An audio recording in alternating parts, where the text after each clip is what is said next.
So now it gives me great pleasure to welcome Paul again. You already heard him. And I must say that I feel as I listened to his talk yesterday and today with Josephine, it's like we're getting now closer to the landscape. Maybe a reflection of this beautiful landscape outside. Paul and Josephine are sculpting, to use a metaphor, sculpting this landscape that might reflect the outer landscape, but it's also very much the landscape of our soul, as well as the landscape of our times. Welcome, Paul, again.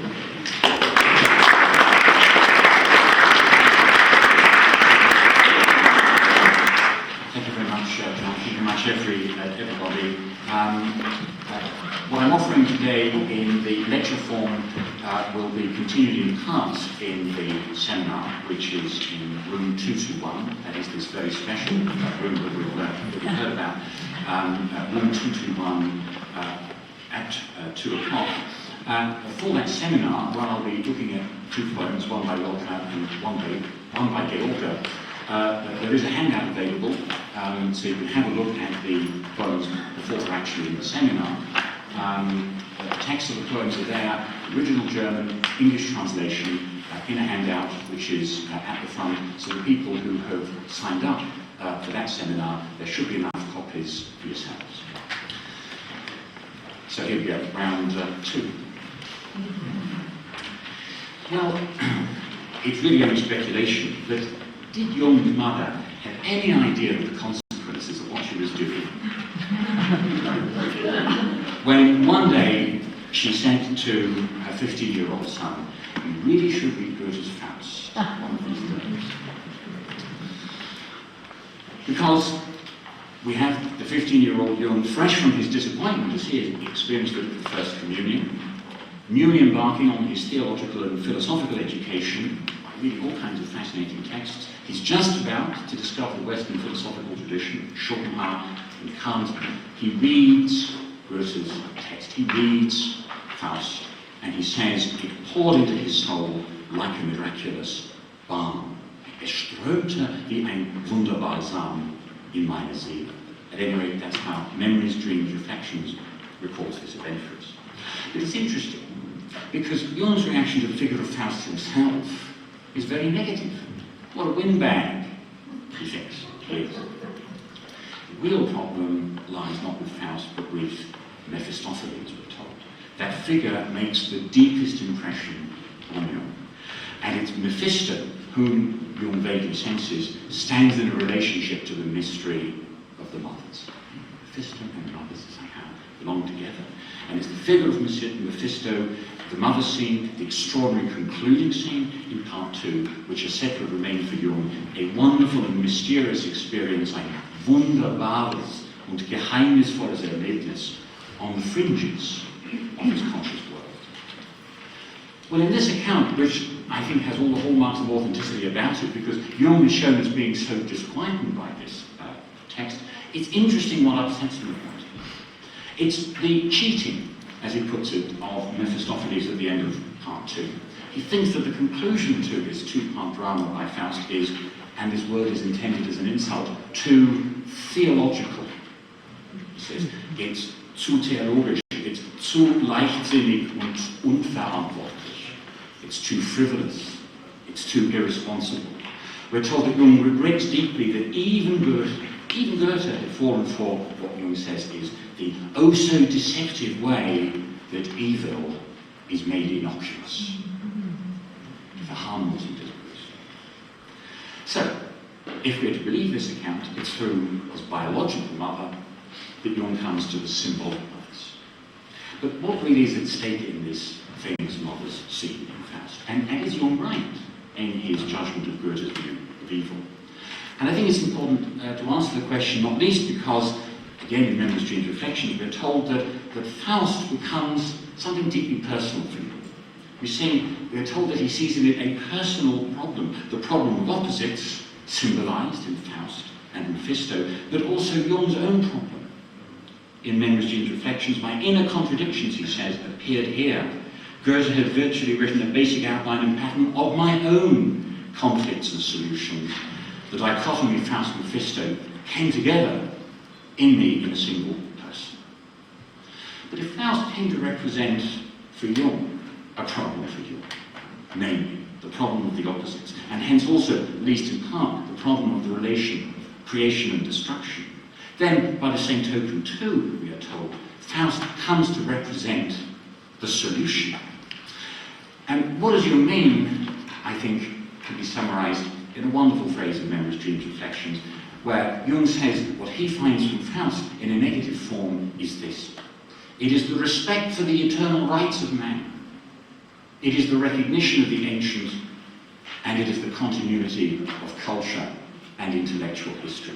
I think it's a marvelous passage. Die Respektierung der ewigen Menschenrechte, die Anerkennung des Alten und die Kontinuität der Kultur and der Geistesgeschichte. I think that not least of these are the reasons why Jung is so important to everybody today. I'll try and return to this passage at the end. Well, the mother scene itself, what a difficult scene to interpret. One of the things that I've tried to talk about and clarify in the books on Jung and the classical tradition. It's a difficult scene, not least because it's a very parodic scene. It's not always, I think, appreciated, maybe not always by Jung himself, how parodic Goethe has been in this part.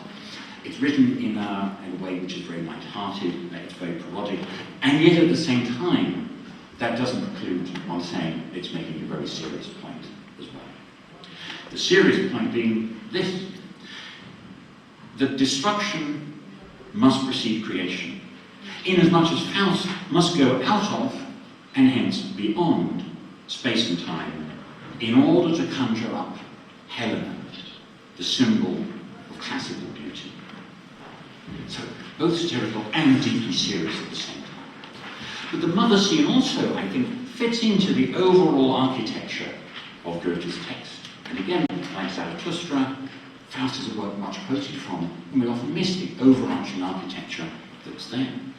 Because the theme of creation and destruction runs right throughout the entirety of Goethe's text. In the opening night scene, when Faust turns to his mystical books and conjures up the earth spirit, the Erdgeist, that spirit describes himself as being something in eternal flux, in tides of living, in doing storm, up and down I wave, off to and fro, birth and grave, an endless flow, Geburt und Grab, ein ewiges Meer. Okay.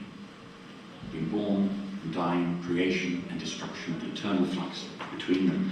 And for his part, Faust repeatedly tells us in the monologues that Jung says he found so boring, it's this windbaggery again. Faust tells us how he too wishes to embrace both creation and destruction, joy and terror, pleasure and pain. Faust says, ich fühle Mut, mich in die Welt zu wagen, der Erde weh, der Erde Glück zu tragen. He says, I feel emboldened now to venture forth, to bear the bliss, to bear the sorrow of this earth. And he says, when he sees the sign of, when he signed the pact with Mephisto, he says, den Taumel weih ich mich, den schmerzlichsten Genuss, verliebtem Hass, erquickendem Verdruss. He says, frenzy I choose, most agonizing lust, enamored enmity, restorative disgust. Und was der ganzen Menschheit zugeteilt ist, will ich in meinem Innern selbst genießen. What to all of mankind is apportioned, I mean to Saviour in my own self's core. You think of those lines in Rilke's Elegies, which talks about taking the world into the self, into the inner part of the poet. Faust says, und so mein eigen Selbst zu ihrem Selbst erweitern, und wie sie selbst am Ende auch ich zerscheitern. Thus my selfhood to their own extend, and be, as they are, shattered in the end. The creative drive to experience the universal will also tragically involve the destruction of the particular represented by Gretchen, whose demise, whose death, whose execution will, because of the consequences of his own actions, be prophetically foretold by Faust in the scene Wald und Höhle, forest and cave, where Faust describes himself no longer as the Übermensch, the Erdgeist, Moxon wanted to be, but now as an Unmensch. Not even a human being, an Unmensch, ohne Zweck und Ruhe. Why? Because Faust, embarking on the relationship with Gretchen, is both experiencing that love, and yes, that lust too, but also that love that he wished to experience, but he knows that it will lead to Gretchen's demise, and yet he does it. And yet he does it. So there's a genuine problem, I think, in Faust. How does the destruction of Gretchen, who we see at the end of part 1, awaiting execution for matricide and infanticide, an event as terrible in human terms as the murder towards the end of part 2 of Philemon in Baucis, how does this fit in with Linkhurst's view that we saw yesterday of the world as beauty? How does it fit in? In what sense is Gretchen, in the final scene of part 2, when she appears as a penitent, has she really been, as we're told at the end of part 1, saved or redeemed, gerettet? In what sense is she redeemed or gerettet? These must have been the kind of questions that worried him, and that made him suspect or be concerned that Goethe had, in his phrase, rendered evil innocuous. Now, these very concrete images of creation and destruction that we find in part 1 are, in the second part of Faust, given a metaphysical twist when Mephistopheles tells Faust about the mothers. And yet, I think the interesting thing is, the main point even, is that Goethe never actually depicts the mothers. All the stuff about them being there in this realm outside space and time is what Mephisto says about them. But we never actually get to see them. And of course, if they're outside space and time, in a sense, we never could. The point here is that the mothers, the source of creativity, are essentially beyond depiction. And so perhaps Jung is right when he insists, as he does in an early letter to Freud, and then in subsequent texts, including Bandmann's Symbole der Libido, the psychology of the unconscious, where Jung wants to suggest that the location of the mothers is not a place. It's not a place because it's beyond space and time. That the realm of the mothers is a state of mind. And it is the effective quality of the vast, aching, emptiness, and nothingness of the realm of mothers that Mephisto chooses to emphasize. When you look at the passage where we're told about the mothers, it's this sense of a vast, aching nothing. There's a line where Mephisto is talking to Faust. He tells Faust, even if you were to be abandoned at sea, even then, in the utter isolation and desolation of being abandoned at sea, there would be more than there is in the mother's realm. For in the realm of the mothers, nichts wirst du sehen in ewig leere Ferne. Okay, it's nothing. It's absolutely nothing. And yet, it's out of encounter with the mothers that Faust is able to bring back the figure of Helena, albeit temporarily. So what I think we can take from this text, what I think Jung takes from this text, is that the realm of the mothers is best understood, maybe can only be understood as a psychological concept. Maybe also too a theological one, inasmuch as theology and psychology shade into each other. Something like the divine desolation, maybe, of which the German mystic Johannes Tauler speaks about in his sermon on the hidden nature of God. Hier Tauler tells us, denn mag der Mensch ansehen die Eigenschaft der göttlichen Wüstungen in der stillen Einsamkeit. We see the characteristic of the divinity in this Wüstungen, in this emptiness, in this desert, in isolation, in stillen Einsamkeit. Where God is, says Tauler, do ist es so stille, so heimlich und so wüst. It's still, it's silent, it's secret, it's hidden, It's wüst, absolutely empty. Now, within the economy of the drama, that's one of the things that makes Faust so difficult to interpret, is because there are philosophical arguments going on, and there's a story that's being told at great length as the plot unfolds. Again, so much like Zarathustra, there is a plot which unfolds just as the ideas unfold. Within the economy of the drama, Helena is conjured up, albeit only temporarily, in the scene where Faust, making the mistake of confusing the representation for reality, intervenes in the ghostly mask, das Fatzengeisterspiel, when Paris and Helena have been conjured up, and literally explodes the magical tableau. So Helena is conjured up, but it doesn't last for long. But I think that the structural significance of the entire sequence of scenes resides in the fact that it is repeated in Act 2, when Faust goes in quest of Helena a second time. I think that's the point about beauty. You don't just conjure it up and there it is, but you have to look again and again and again. Now, in the laboratory scene, the figure of homunculus divines that Faust, lying on the couch, I wonder where that idea is going to go, people lying on the couch. The figure of Faust lying on the couch, homunculus sees him there, and he divines that Faust is dreaming. And dreaming of the encounter between Zeus in the form of the swan and Leda, the queen of the nymphs, and of course, mother of Helen of Troy. And it's a vision that continues to obsess Faust throughout part 2. I think, again, Goethe is trying to say that mythology becomes a form of psychic reality. These ancient myths and stories do matter to us. And what better way to show it than a story which is motivated, and it almost entirely is in part 2, by mythology. Now, when Chiron the Centaur tells how he once carried the 10-year-old Helena on his back, Faust's desire to realize the beauty of ancient Greece, such a German theme, this, how do we make ancient Greece live again? We'll see it we'll see it in Georgia. How do we realize the beauty of ancient Greece? How do we find Helena? It's intensified by this story. The more we read about beauty, the more we want beauty. And shall I not by passion's power draw back into life that unique form I saw? Und sollt ich nicht sehnsüchtigste Gewalt ins Leben ziehen, die einzigste Gestalt? In this rhyme, one finds its organ about Faust between Gestalt, form, and Gewalt.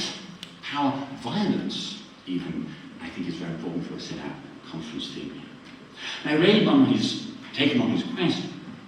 Chiron takes Faust to Manto, the Sibyl, to the aged prophetess and the daughter of Tiresias, where in Goethe's text she is portrayed as the daughter of Asclepius, the god of healing. Now, of course, according to Virgil, the Sibyl of Cumae had guided Aeneas on his visit to the underworld in Book 6 of the Aeneid. And Goethe here transfers this story to the legend of Orpheus. Thus, Manto proposes to send Faust where Orpheus went once before. To help Faust attain his impossible desire, Manto sends Faust on his journey to the underworld, his initiation then into the mysteries of Persephone, and a recapitulation of his descent to the mothers. Yet again, although Goethe planned to depict Faust's descent as a second Orpheus to Hades, where he persuades Persephone to permit Helena to follow him back to earthly life in Sparta, he never actually wrote the scene where Faust encounters Persephone. I think this is important. Again, we're not actually told. And even if then you can place Goethe, as Hans Eggert Schroeder has suggested, in the tradition of the rediscoverers of matriarchy, a line which leads from Goethe through Joseph Goeritz, Georg Friedrich Daumer, Bachhofen, of course, Clavius, Jungmann, I think belongs there. It's interesting that the primal maternal can never be represented, at least not by Goethe. Even if, as Jung tells us in Transformations and Symbols of the Libido, the only one who really understands us is the mother, this doesn't necessarily mean that she will share her understanding with us. We might compare this reluctance on Goethe's part to portray Faust's descent to the mothers and his journey to Hades with what elsewhere Goethe describes as his own sense of terror when faced with being. In the first quotation that's on the handout, there's a little passage in Faust Part 2, where Faust says this to Mephisto: Doch im Erstarren such ich nicht mein Heil. Das Schaudern ist der Menschheit bestes Teil. Wie auch die Welt ihm das Gefühl verteuert, ergriffen fühlt er tief das Ungeheuer. Yet not in torpor would I come to find, awe is the finest portion of mankind. However scarce the world may make this sense, in awe one feels profoundly the immense. The immense, das Ungeheuer, is such a difficult phrase to translate. Das Ungeheuer is, well, it's ungeheuer, it's immense, it's monstrous, it's terrible, it's terrifying, it's ungeheuer. And it's precisely the sense of das Ungeheuer, a mixture of the sublime and the luminous, one might say, that Goethe emphasizes in his scientific writings when talking about nature. The task for us, then, it seems, is to translate das Schaudern, or sacred terror, if you will, into Erstaunen, marvel, a sense of wonder. That's the kind of journey we have to make. Now, it's when we're confronted with this very strange thing called the Urphänomen, the primal phenomenon, the originary phenomenon, the archetypal phenomenon, the Urphänomen, that according to Goethe we experience just such an anxiety, just such an angst. The immediate perception of originary phenomena, or Urphänomen, if you would, plunges us into a kind of anguish. We sense our own inadequacy. Or again, he writes, when archetypal phenomena, when Urphänomena stand unveiled before our senses, we feel a kind of nervousness to the point of feeling anguish. Eine Art von Scheu bis zur Angst. I think there's a concrete example of what Goethe means here when he says in the conversation with Falk in the summer of 1809, he gives an example, he's showing Falk around his garden, and he says, this fig tree, this little snake, this cocoon, all these things in the natural world, are signatures, heavy with meaning. Yes, he who would decipher their meaning exactly would soon be able to do without all writing and all words. Yes, the more I think about it, the more it seems to me that there is something useless, idle, even fatuous in human discourse, so that we are terrified by nature's silent seriousness and by her silence, dass man vor dem stillen Ernste der Natur und ihren Schweigen erschreckt. And a year later, in his preface to the Farbenlehre to the Theory of Colour in 1810, Goethe encourages us to listen to nature. But what we will hear, it's suggested, is maybe something terrible. He says, let us shut our eyes, let us open our ears, and sharpen our sense of hearing. From the softest breath to the most savage noise, from the simplest tone to the most sublime harmony, from the fiercest cry of passion to the gentlest word of reason. It is nature alone that speaks, revealing its existence, energy, life, and circumstances, so that a blind man, to whom the vast world of the visible is denied, may seize hold of an infinite living realm through what he can hear. Thus nature also speaks to other senses, which lie even deeper, to known, misunderstood, and unknown senses. Thus, nature converses with itself and with us through 1,000 phenomena. No one who is observant will ever find nature dead or silent. And again, I want to mention in passing that Goethe's thinking about nature, about nature's relationship to us and us to her, is examined in fascinating detail and placed in the context of a tradition which stretches back through Alexander Alexander von Humboldt, Back of Heraclitus, by Pierre Adel in his magisterial study of the topos of the Veil of Isis. And it seems to me that the validity of Pierre Adel's analysis, and in turn, an important point at the core of the difference between classicism and romanticism can become clear at this point. And of course, this is one of the things I think is a fascinating discussion with how we to orientate Jung is, do we place him in the romantic tradition or the classical tradition? But there is a poem by Friedrich Schiller actually entitled The Veiled Image and Says, das verschleierte Bild zu Satz. That's why you have, as you know, in mythology, this statue of the goddess of nature veiled.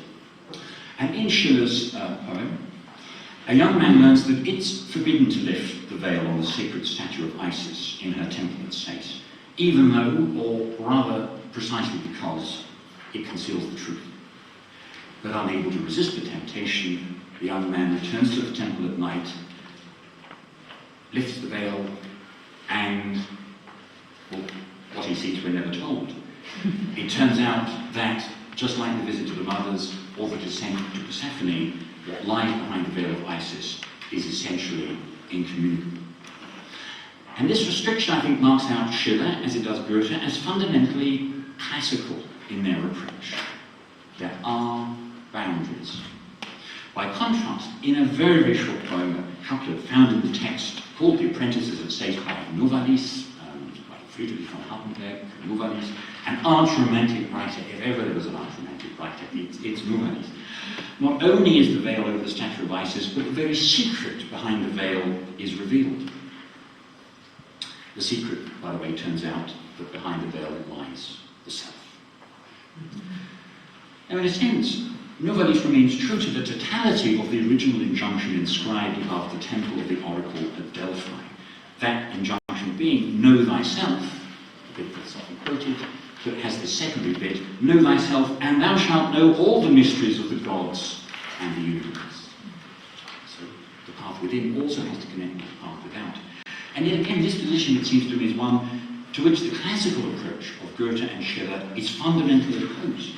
And whether Jung is closer to the classical or the romantic approach, it seems to me, is very much open for debate. Okay, in that particular excursus. The essence that I'm trying to suggest of Goethe's thinking about nature is that for Goethe, nature is both creation and destruction. And if we turn to a very old text called On Nature, so old we're not even sure if it was written by Goethe, but Goethe said, looking back at it, it summarizes the way that he would think about things. This text on nature, this strangely powerful text, it's really virtually a prose poem, it's even a kind of authored hymn, gives us what we might describe as an energetic, a dynamic, and almost vitalist vision of nature. Goethe, or Tobler, the author of On Nature, says, nature. We are surrounded and embraced by her, powerless to leave her, and powerless to enter her more deeply. Unasked and without warning, she sweeps us away in the round of her dance, and dances on until we fall exhausted from her arms. She brings forth ever new forms. What is there never was. What was never will return. All is new, and yet forever old. This vision of nature is a vision then of a conflicted, a struggling nature, a struggle between, as Freud would say, eros and thanatos. All nature's effort seems bent towards individuality, and she cares nothing for individuals. She builds always, destroys always, and yet her workshop is beyond our reach. Her crown, however, is love. Only through love do we come to her. She opens chasms between all beings, and each seeks to devour the other. She has set all apart to draw all together. With a few draughts from the cup of love, she makes good a life full of toil.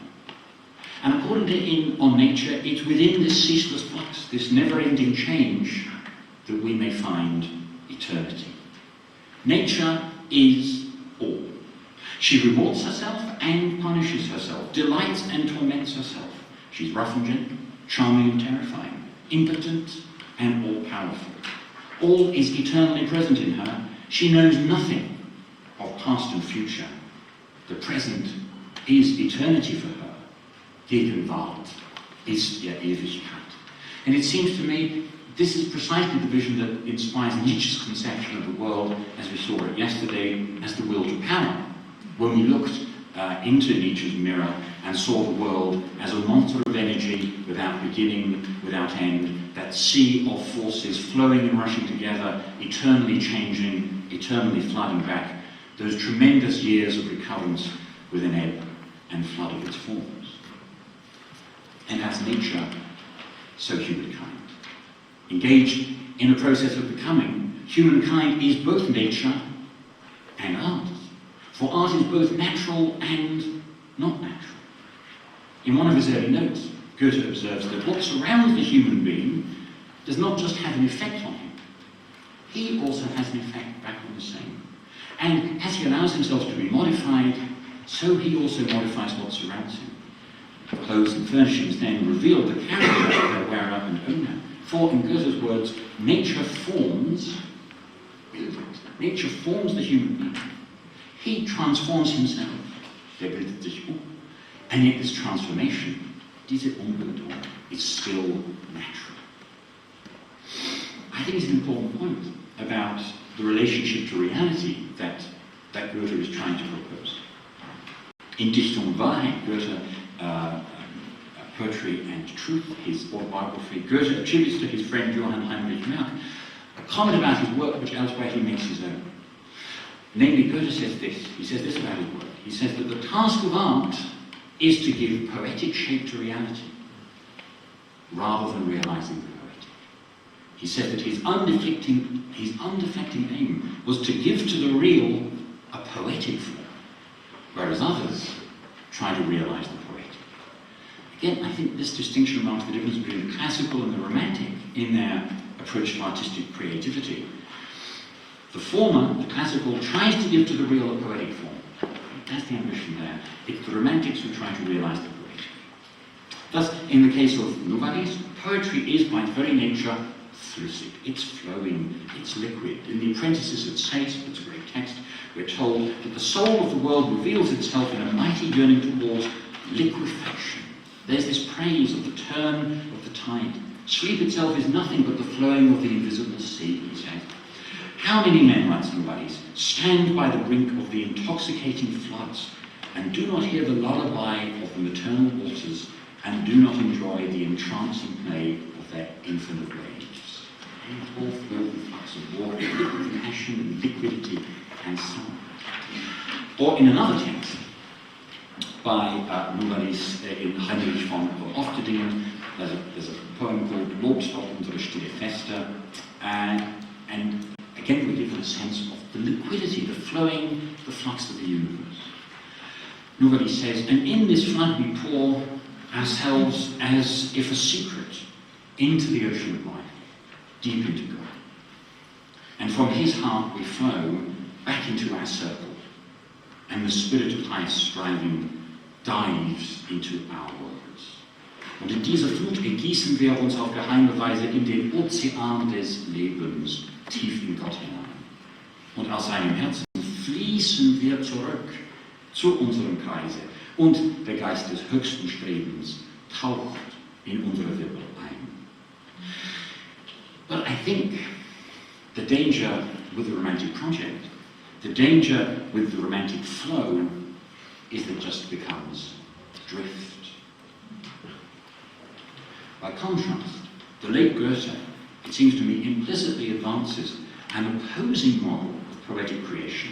When in the poem called Lied und Gebilde, Song and Form, in the Westöstliche Divan, the Western Eastern Divan, the voice of the narrator, the poet Hafiz, rejects an outdated and pseudo-classical conception of creation, but also insists on the need not simply to go with the flow, but to master one's material, however fluid. And again, on the handout, this poem is given to you there, both the German and the English. It's a short little poem, but I think immensely rich in suggestivity. Hafiz tells us in the Westöstliche Divan, mag der Grieche seinen Ton zu gestalten drücken, aus der eigenen Hände so eine Steigung sein Entzücken. Aber uns ist wonnereich in den Euphrat greifen, und im Flüsken-Element hin und wieder schweifen.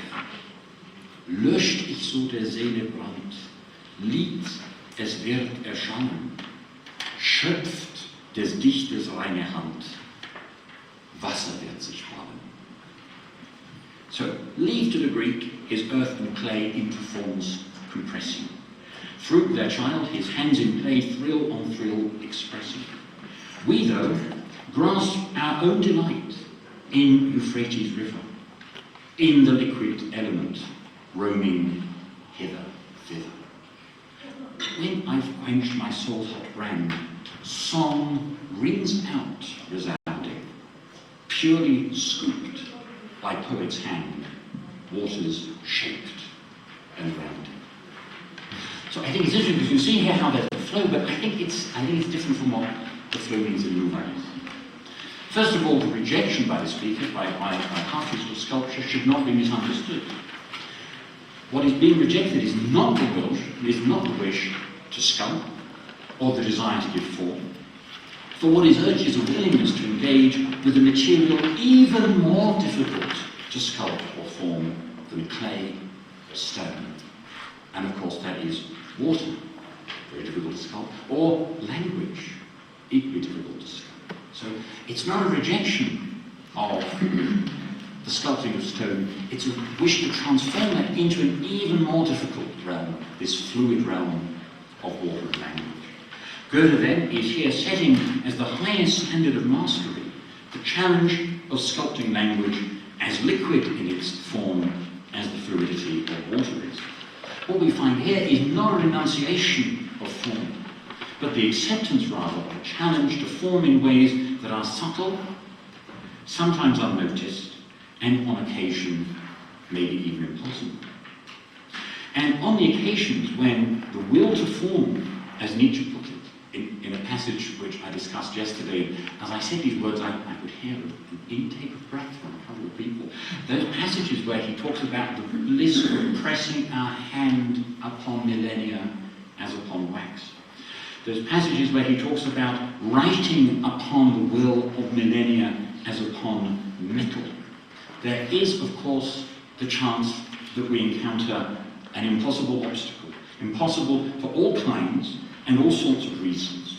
We might say then that on such occasions we find ourselves with a desire on the one hand to give form and an impossible obstacle on the other hand. We find ourselves in a state of war. Now I thought, coming to the Engadine, coming to the Waldhaus, with Nietzsche just down the road, and with the theme of creation and destruction, was too good an opportunity not to miss, and not to tackle this very, very difficult subject of violence in the form of war. Because it's one of the things that's created so much trouble for Nietzsche, his pronouncements on it, and Goethe too is criticised for this theme of Gewalt, of violence, and of course Faust itself is a very destructive text in many ways, and the destruction which is depicted there of Gretchen, no wonder Jung is worried about it. He's quite right to be worried about it. And so, as a kind of prelude to what we're going to talk about in the seminar, I wanted to kind of open up this theme for discussion. Well, of course, the statement, war is the father of all things, is attributed to Heraclitus. One of the fragments of Heraclitus. War is the father of all things. Of course, it makes it sound all very bellicose. Well, I think we need to see this statement, war is the father of all things, in the context of another fragment. And this fragment tells us that people do not comprehend, okay, we don't understand how, in differing, the universe agrees with itself. For difference, there is agreement. In differing, it, the universe, agrees with itself. It is a backward turning connection, like that of the bow and the lyre. So, as in war, so in art. I think Heraclitus is telling us a productive tension is everything. For the essence of the bow to be used in competition and to be used in war, and the essence of the lyre, to be used in celebrating competition and celebrating war and celebrating everything else through art. The essence of the bow and the lyre is tension. In the instrument of warfare, so in the instrument of artistic creation, tension is everything. And I think it's against this Heraclitean background that Nietzsche's pronouncements about war, otherwise so grievously open to misinterpretation, are to be understood. And of course, many things we can say about Nietzsche, but he knew his Heraclitus.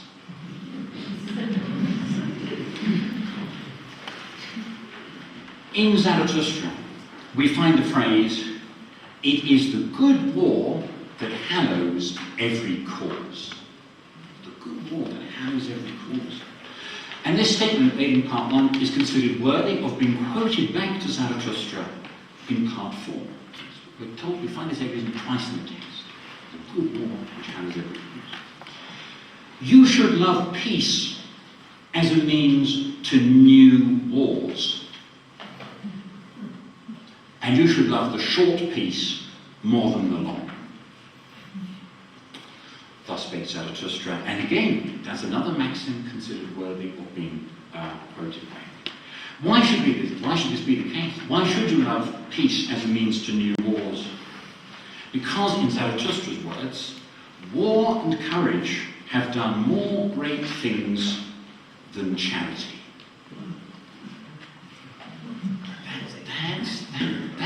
That's the argument that's been put down. But of course, we need to ask, what kind of a war is it that Zarathustra is advocating? Again, the answers lie in the text, I think, when we look at it. And we can be clear about it. You should seek your enemy, Zarathustra tells us.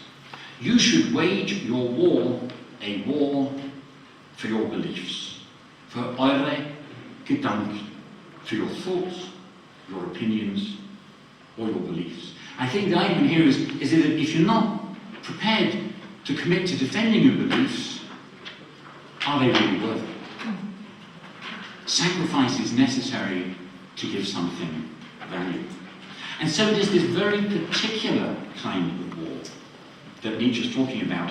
This is the kind of war of which in The Twilight of the Idols, Nietzsche says, one has renounced grand life when one renounces war. It's the grand life. It's not the war that's important, it's the war that's important to the grand life. And this is the case, and it's only the case because, as Nietzsche tells us, one is fruitful only at the cost of being rich in contradictions. One's fruitful only at the cost of being rich in contradictions. Such a notion, then, is intimately bound up with Nietzsche's conception of freedom. He says, war is a training in freedom. War is a training in freedom. For what is freedom? That one has the will to self-responsibility. The free man is a warrior.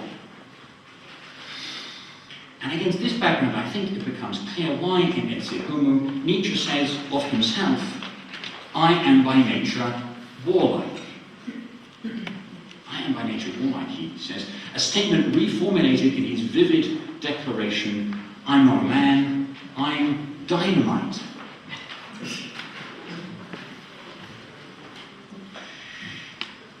And I think, well, I know, but look at him, just a man with a very big moustache. And yet, it's not so much, I think, the misuse to which Nietzsche has been put that makes one marvel at the possible truth of what he's saying. It's the possibilities that still lie within his thought to create something which he calls the grand life. That really would be a dynamite kind of explosion that would change the way we think about ourselves and the world. In an apparently prophetic mode in Ecce Homo, Nietzsche tells us there will be wars such as there have never yet been on earth. Again, that sounds like some terrible prophecy of what will happen in the 20th century. But look again at the context. The condition for this prediction is that such wars will only take place when truth steps into battle with the lie of millennia. So, that's the level in which war's taking place. It's not one country invading another. It's truth in battle with the lie of millennia. Again, looking back more closely at the context of Nietzsche's confession of his warlike instinct, his warlike nature, his instinct to attack, we should note that Nietzsche tells us a strong nature needs resistances.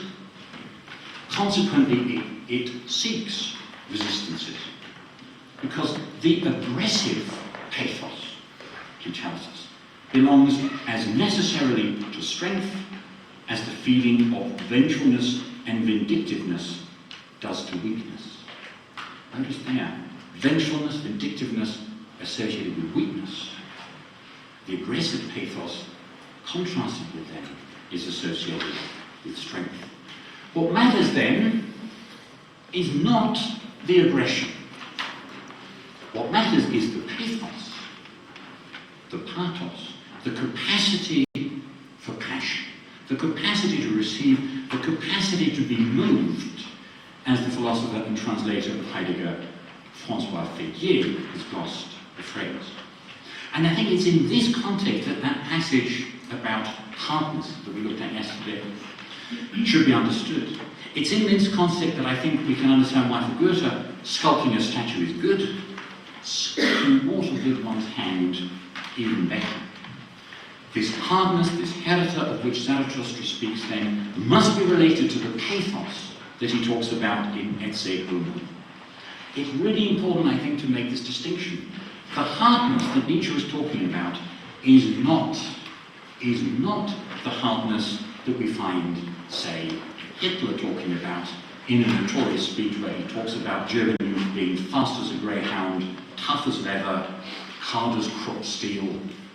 That's not what Nietzsche means. What Nietzsche, that is a heroic hardness which excludes any kind of pathos. Rather than Nietzsche, we're talking about a hardness, a heroic hardness that does not exclude weakness.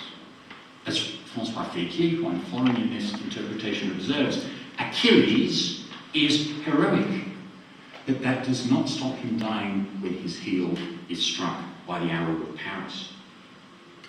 Only someone who can perish can be hard, and someone hard is only hard because that person can perish. Thus hardness and its opposite, gentleness if you will, tenderness if you will, are by no means mutually exclusive. The hardness of which Nietzsche is speaking is not a hardness of the heart.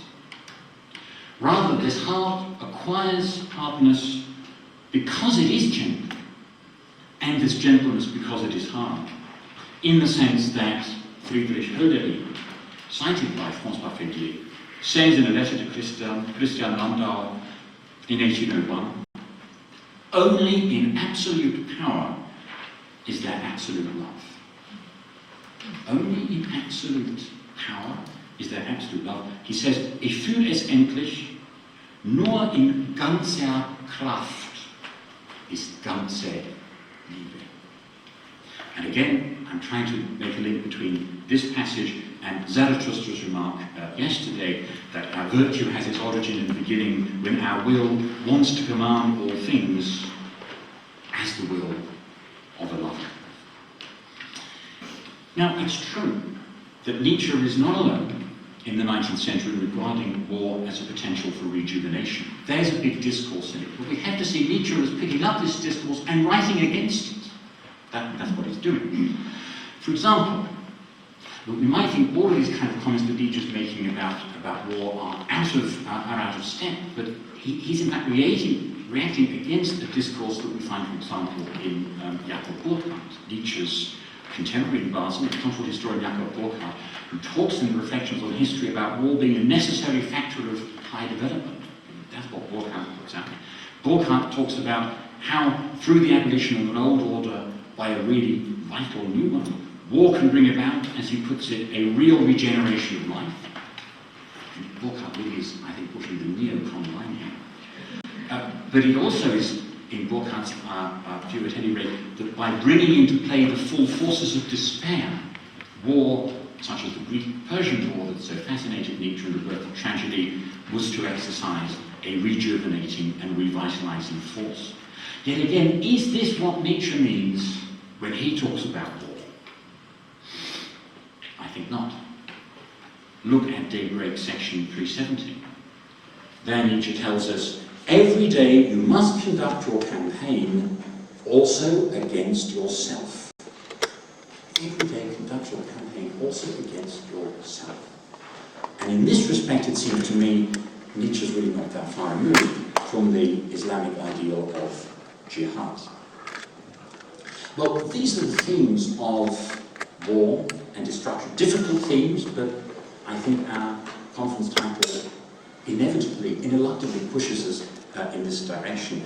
That I want to look at in this afternoon's seminar the 5 hymns, the Fünf Gesänge, written by Rilke in August 1914, coinciding with the outbreak of the First World War, and another poem by Stefan Georg, Der Krieg, the war, written in 1917.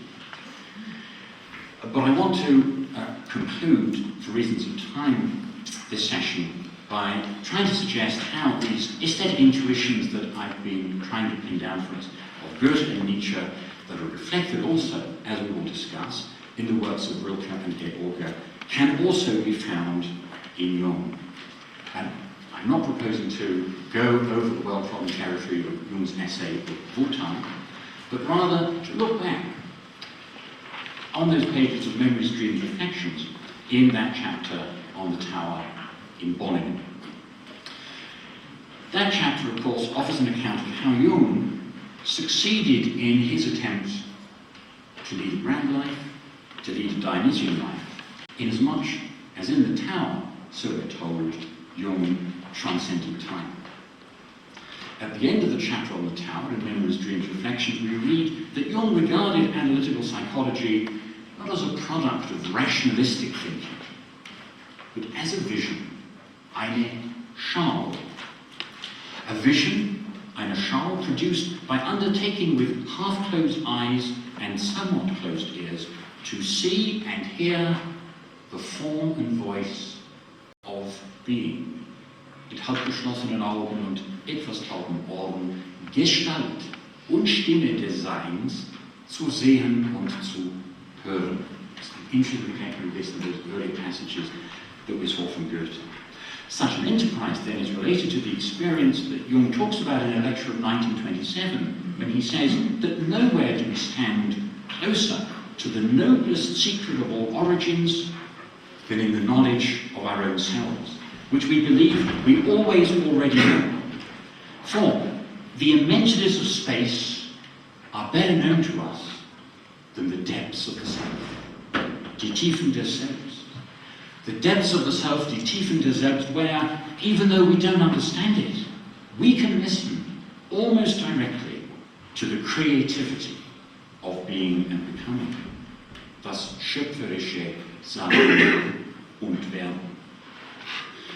For as it's put in Memories, Dreams, Reflections, our inner peace and contentment depend in large measure upon whether or not the historical family, which is personified in the individual, coincides with the ephemeral conditions of the present. Inasmuch as, if our seeing and hearing are too clear, then we become limited to the hour and the minute of the present. And we have no sense of how or whether our ancestral souls, unsere ancestralen Seelen, are perceiving and understanding the present. In psychological terms then, how our unconscious is reacting, wie das Unbewusste reagiert. Does the world of the ancestors, die Ahnenwelt, does it participate in our life, our present life, our modern life, with primal satisfaction, with urtümlichen Behagen? Or does the world of the ancestors turn away, repelled? One cannot tell. Unless, that is, one is able to live, as we are told, living in his power, Jung was, to live as if one lived in many centuries simultaneously. To be feeling 100, to live simultaneously in several centuries. And in the case of Jung, this could only be achieved by living in Bolingen in or as his second personality. That second personality, which we're told, is another way of saying that one should see life in the round, as something forever coming into being and passing on. Das Leben im Großen, das wird und vergeht. And this, it seems to me, is as close to the experience of apprehending the eternal in the moment of which Goethe speaks as we are probably ever likely to get. Thank you very much for your attention.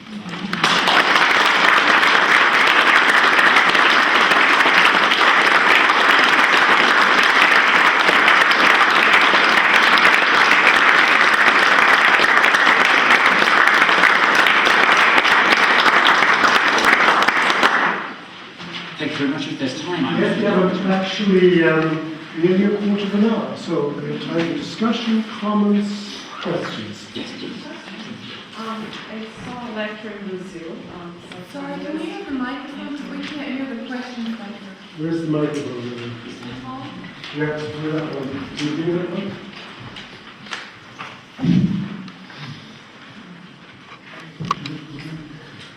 Just I'll try to explain with my English, it's not so good, but I'll try to explain my doubt. I saw a lecture in Brazil, and there was a psychoanalyst that was interpreting some Jung's ideas of love and destruction, love and violence. And I kept this doubt since this lecture, that I felt that he put Jung in a, maybe in a, I'll say, not the right way, I mean, not a very clear way. And as you were talking about love and power, you know, it comes to the point where my doubt was. I mean, that power and love are not opposites. That Jung puts love and violence as opposites.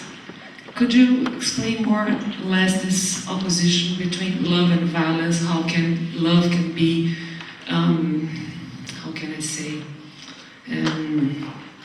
because power is also very close to distractions. I mean, I'm a little bit confused about this polarity. Yes. It is, no, how Jung puts this.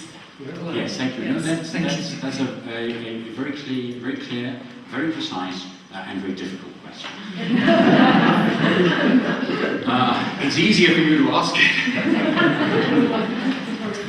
than for me to answer it. And of course, part of this difficulty, I think, is that we're dealing with areas here in which there is a tradition of discourse in German and German-speaking thought, in Goethe, in Nietzsche, in Kierkegaard, and in Jung. But it's a discourse which is, I think, very much stifled today. And there are reasons for that discourse which have to do with where we are historically, where we are in the 21st century as inheritors of what happens in the 20th century. And one of the problems is that there is still some sort of suspicion, I think, that what goes on in the 18th and what goes on in the 19th century is somehow responsible for what happened in the 20th, and that therefore this discourse is not available to us. It seems to me very strange to say, to imply a simple causality between, say, Nietzsche and the Second World War, yet that's what's so often going on in the background of criticism.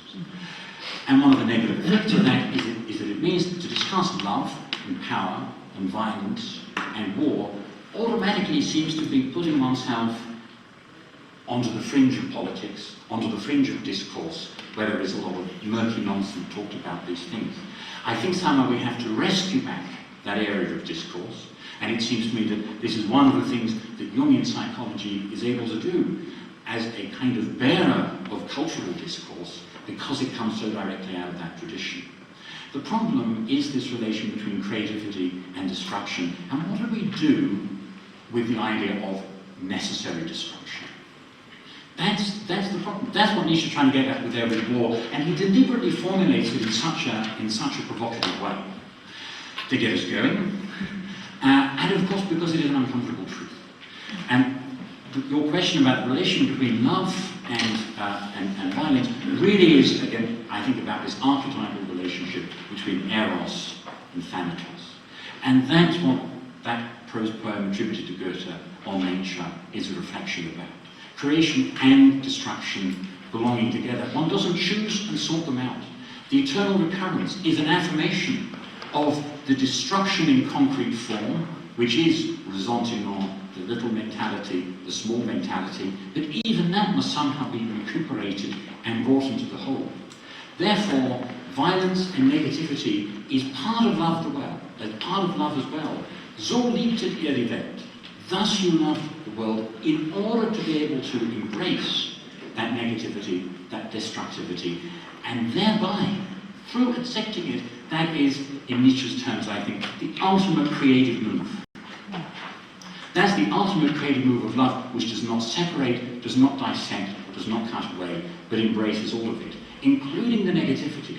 And why do we get so much negativity in Nietzsche? Because that's the part which is so often excluded, not talked about, ignored. Nietzsche does not revel in the dark side of life. He's simply saying, it is there as well.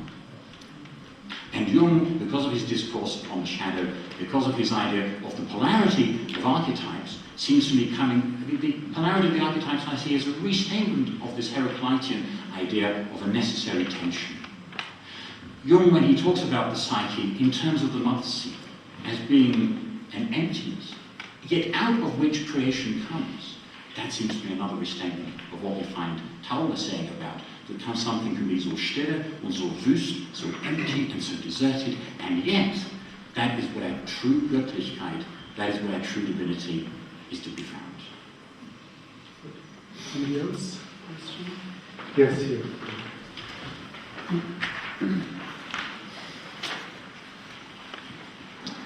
I wondered if you could say a little more about your comment about being against, every day being in campaign against yourself as being not far from Islamic jihad. Well, I make that point because, for obvious reasons, there is an interest in this idea of jihad. Not being an Islamic expert, I rely on concordances and commentaries to disengage this idea that struggle is something not simply undertaken against others, but also undertaken against oneself within the Islamic tradition. Just as there are an idea of self-deliverance, self-formation that's in the Christian tradition as well, and also in the secular tradition, this idea of Bildung, of self-construction that one undertakes. And all construction work involves, as we know when we get the builders in, a lot of mess, and a lot of noise, and a lot of confusion. But all things being well, at the end of the day, something is built which is out of it. But it's interesting that Nietzsche, towards the end of his life, does take an interest in Islam. It's because it's at the end, I don't think it's reflected in an extended way in his writings. But we find Nietzsche having an interest in Islam. Goethe has much more time to reflect on his interest in Islam. And of course, Islamic ideas are fundamental to the Westöstlicher Divan, the ideas, the theological background to that particular text. So what I was trying to do with that comment was to try and open up the way of linking in these ideas with another great religious tradition, in that case, Islam. Hello, next one is Claudia, and then afterwards you. You were citing, I think, Taube? Taube. Yeah, and when you were talking in German, you were using a word like Heimlich. I mean, that's something really interesting in this context of emptiness. I was just wondering whether I have heard it right, or, I mean, it wasn't translated into English though, I think, I don't know. Well, I'm doing my best to read medieval German. It's a little tricky, therefore, to be secure about the pronunciation of it. But the exact phrase is, denn du ist es so stille, so heimelig und so wüst. And heimlich means something like home. And I find it rather interesting in this sense to talk about emptiness and having the notion of being at home. And I was just wondering whether I heard it right. Yes. Because that would No, give that's right, emptiness a completely new connotation. Yes. I find. That's right. It's clear that that term heimlich here is related to the heimlich, the unheimlich, the homely, and the uncanny. That whole area there. And as you suggest, the house and the Heim link brings us to the house designs, of which Heidegger talks. In that passage that I quoted from the end of the chapter on Bonningen, in Memories, Dreams, Reflections, it seems to me that the language of that passage is remarkably Heideggerian.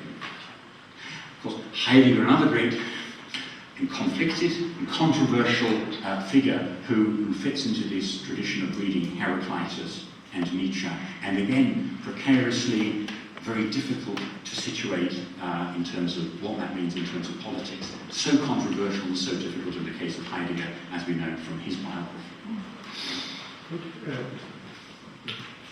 My question was basically, it's not so much a question but a statement, that the Prophet Muhammad talked about the greater and lesser jihad. And the lesser jihad was armed conflict and warfare. And the greater jihad was one struggle to control the nafs, loosely translated into ego psychology as the base struggle.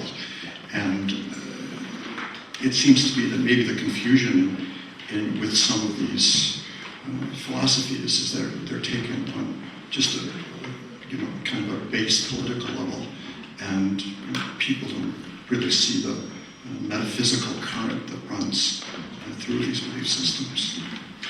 I think that's exactly right, and in so many ways, the problems that one sees with Nietzsche interpretation and the misuse of Nietzsche finds a parallel, and I hope it isn't too blasphemous to make it, with the misinterpretation of, say, Islam or, say, Christianity.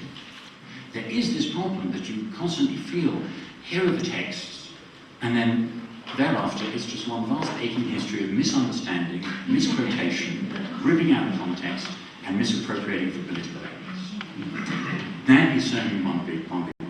But what I've tried to do is to construct the argument here with specific reference to the texts themselves.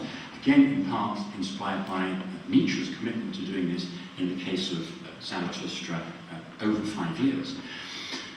Nietzsche's idea of Selbstüberwindung is another way of approaching this theme of struggle with the self and self-overcoming.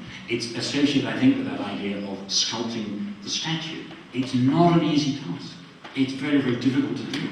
And I'm thinking of that novel by Irving Stone, the biographical novel about Michelangelo, where you have those elaborate, wonderful passages talking about the excruciating agony that Michelangelo goes undertaking his works, painting the Sistine Chapel paintings that we saw some of earlier today. No pain, no gain. But a profound truth has become a neat little phrase like that, which is often used just to kind of limit and delimit pain and suffering. Not happy topics to talk about, but Nietzsche, I think, these passages in Nietzsche, like the passages in Goethe, what an extraordinary text if you look at Faust is. It's so often simply cited as that great masterpiece of German literature. But what an odd text it is. The thing's practically unperformable, for a start. It has so many different forms. It's written over such a long period of time. And at its heart, you have an extraordinary story of, in part one, seduction and destruction. A human being exploited, used, thrown aside by another. And this is a great national work. But of course, it's precisely to problematize it. This is what happens in part two. Because what is Faust's relationship to Helena? What is Germany's relation to Greece? What is the modern Western world's relation to classical beauty? Is that also just as it were, a misappropriation, an abuse, a seduction, or a raping. Raping later in the form, when he comes in the form of the swan.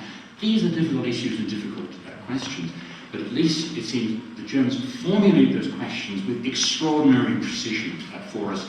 And one of the great things, I think, about Jungian psychology, Jung himself says these problems were there and they mattered to me. Faust's problem, the problems of Faust, were also my own problems. And so what we have in the figure of Jung is an immensely learned and immensely cultivated individual who develops precisely the sort of discourse to talk about these things in a way that I think very few thinkers enable us to do. Well, Paul, it's 12 o'clock, and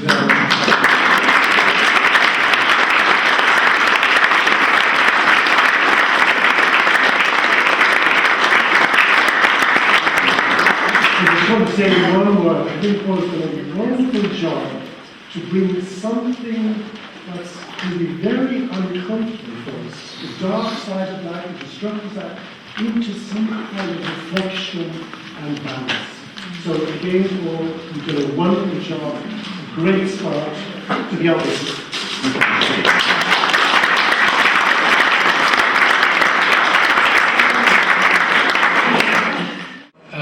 This is the Jungian Odyssey, and the fourth to be held since it was founded more or less simultaneously with the founding of the International School of Analytical Psychology in Zurich. The concept of the Jungian Odyssey is to bring together a group of 15 or 20 senior analysts and lecturers, teachers from the International School, take them out into the country somewhere for a week and bring together an audience from around the world and put these two groups of people together and see what happens. It's a journey, therefore it's called the Odyssey. And each Odyssey is a little different because the personalities are different and the location is different. Each time the Odyssey is set in a different landscape, a different part of Switzerland. This year we are in the Upper Engadine, as it's called, a very unusual canton in Switzerland. The native language here is an unusual one. It's a descendant of Old Latin. It's the fourth language of the Swiss. We have German, French, Italian, and this version of Old Latin. The setting that we're in, the Waldhaus, is a hotel that is about 102 years old. They celebrated their 100th anniversary a couple of years ago. And it's a place that Jung visited twice with his wife Emma. They stayed in a room here in 1917 and again in 1926. So we feel that we're in a very privileged location this year. This is the fourth, as I said, the fourth Odyssey, and I feel it's, so far, we've had 2 or 3 days of it. It's a very rich, very full and exciting experience. Lots of good energy. The weather is improving, and when the weather gets good here, this is a magical country. We're deep in the mountains of Switzerland, near one of the famous ski resorts, St. Moritz, and the landscape is absolutely magnificent. This is also a location famous for its having housed the philosopher Friedrich Nietzsche during a period of his life when he was writing his famous work, Zarathustra. The Odyssey is organized by a small committee of very dedicated people. They've done this now for the 4th time, and they've really gotten it down to a fine art. Stacy Wirth, who is also one of the officers in the International School, Isabel Meyer, and John Hill are the most active members of that committee. And they put together these programs each year. They invite a couple of special guests from the outside This year we're very happy to have Paul Bishop, the professor of German literature from Scotland and from Glasgow, and he has given us a couple of lectures, one on Nietzsche and Jung, one on Goethe and Jung, and it's very, very interesting material. And later in the week, David Tacey will be here from Australia. So we have people coming from the outside as well as insiders, our own training analysts, lecturing here.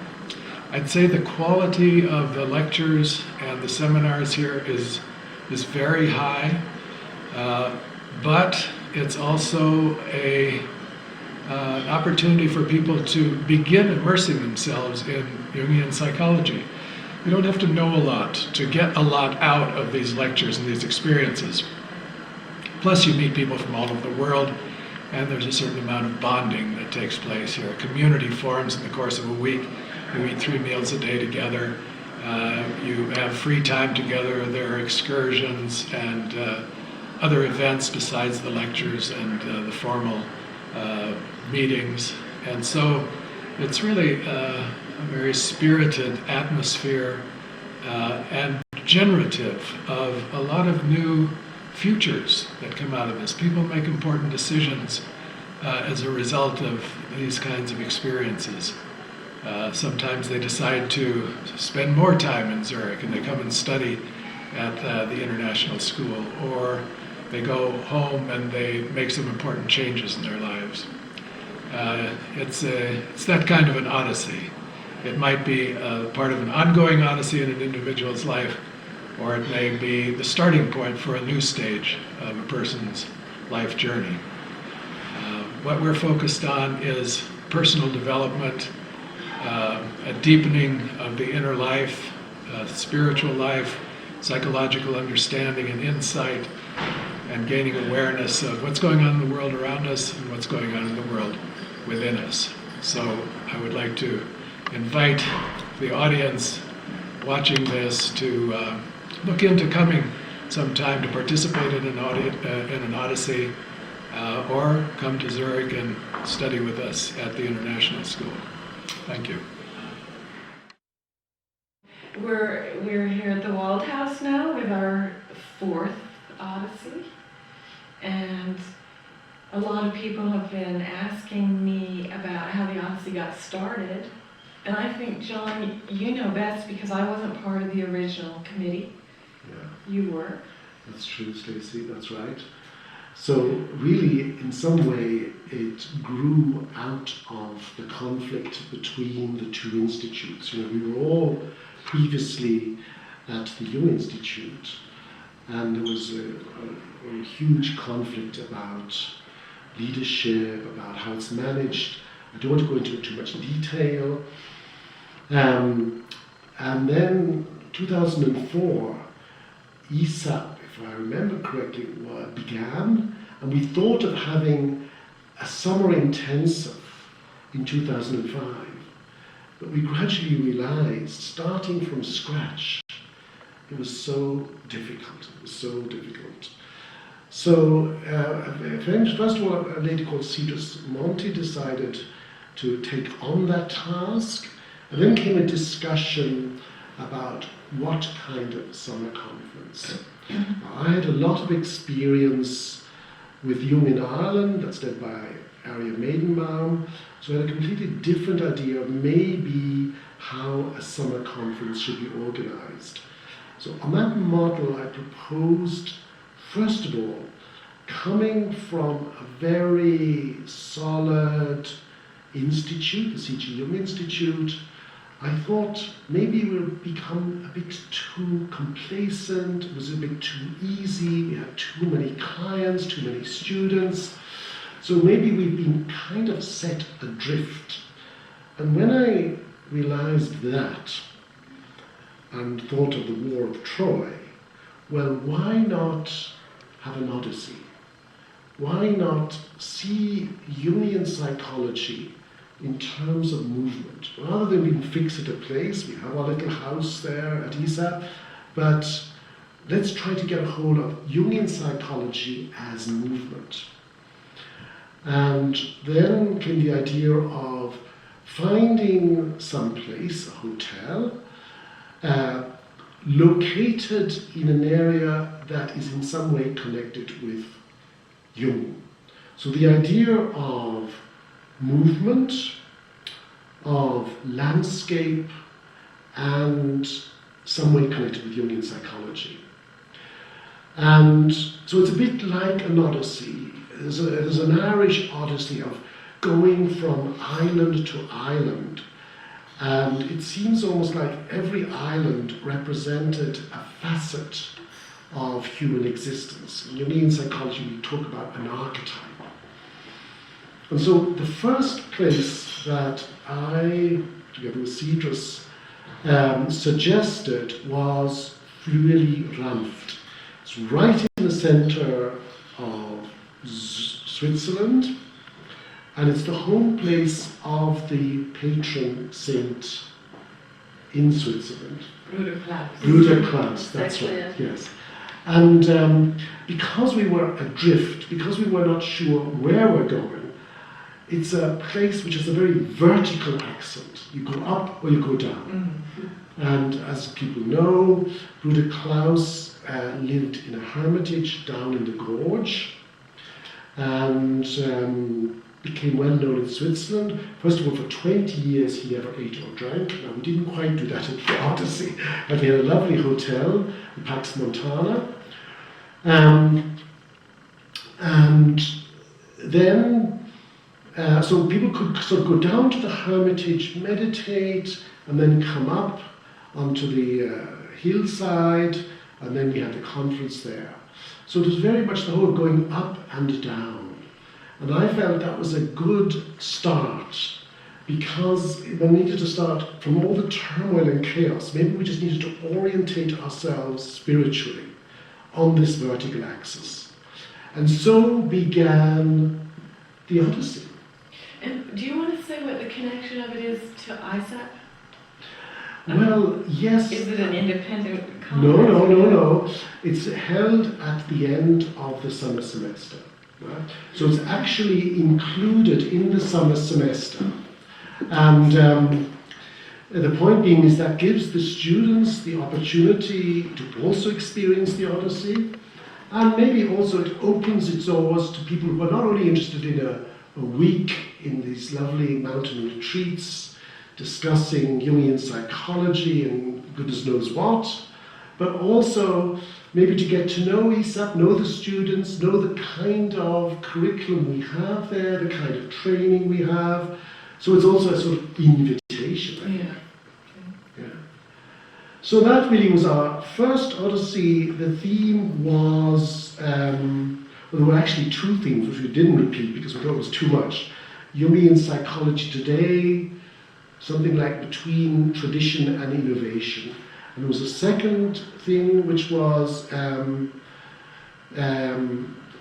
think the quest for meaning, no, it's not that.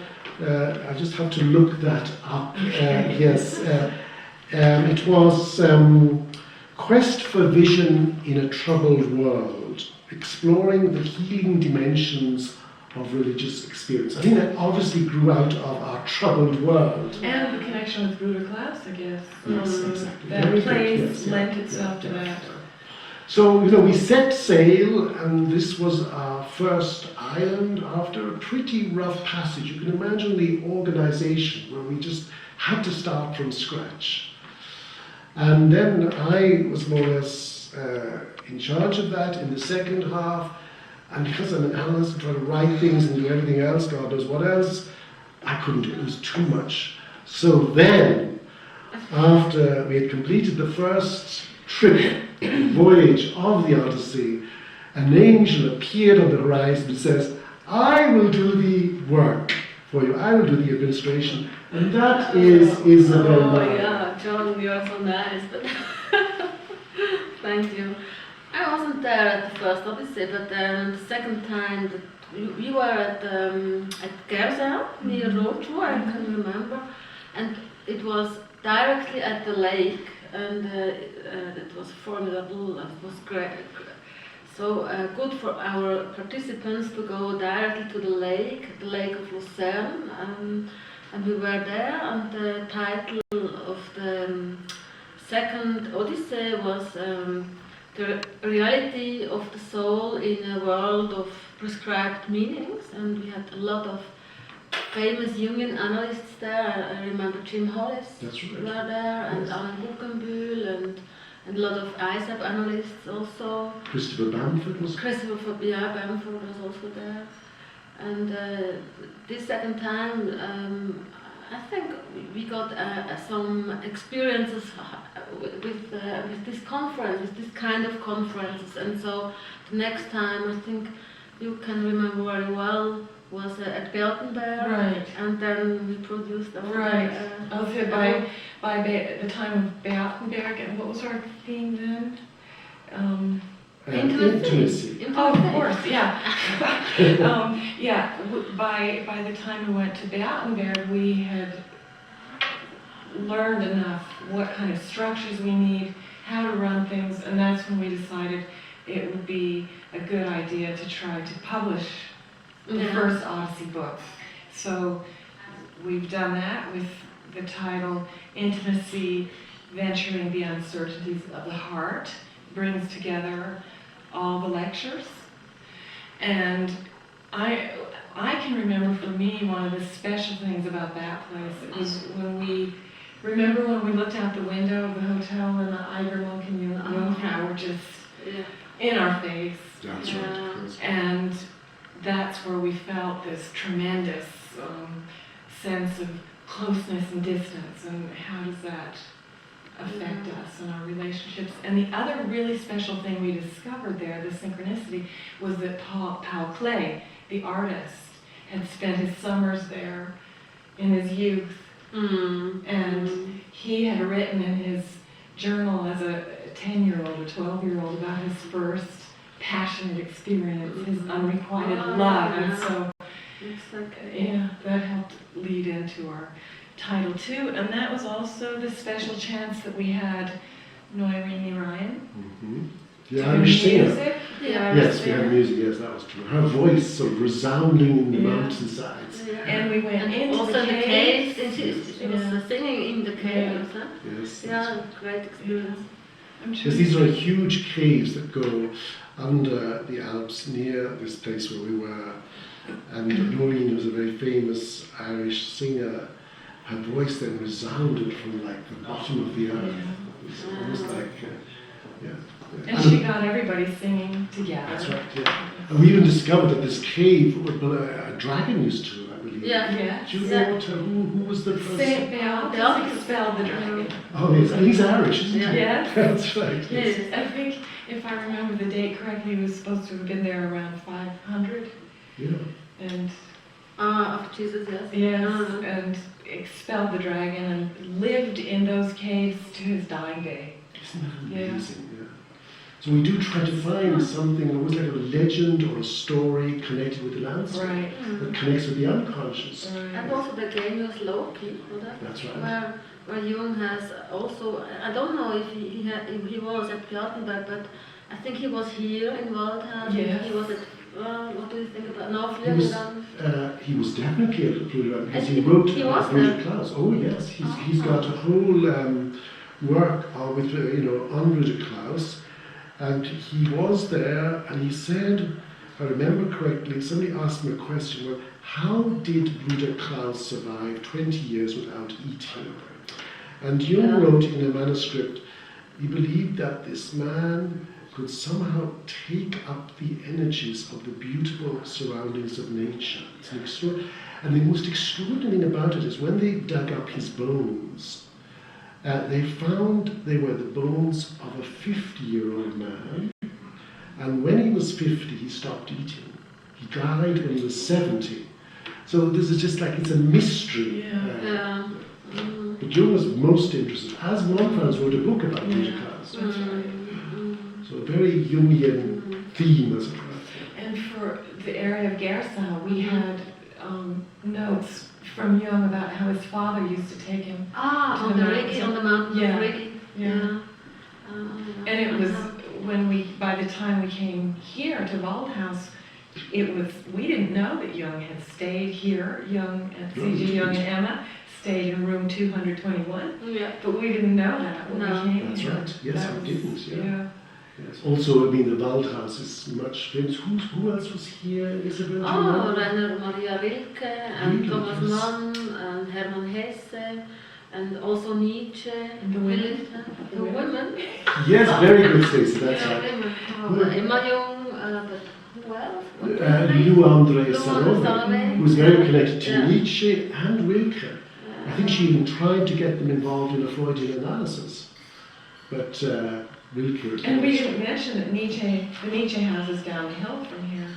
That's So right, that was- yes, of course. yeah. That's Yeah. right, yes. That's of course true, yes. We might guess that Jung was researching Nietzsche. I was trying to look at the dates. I'm so bad with dates, but he'd been working on the Zarathustra Yeah.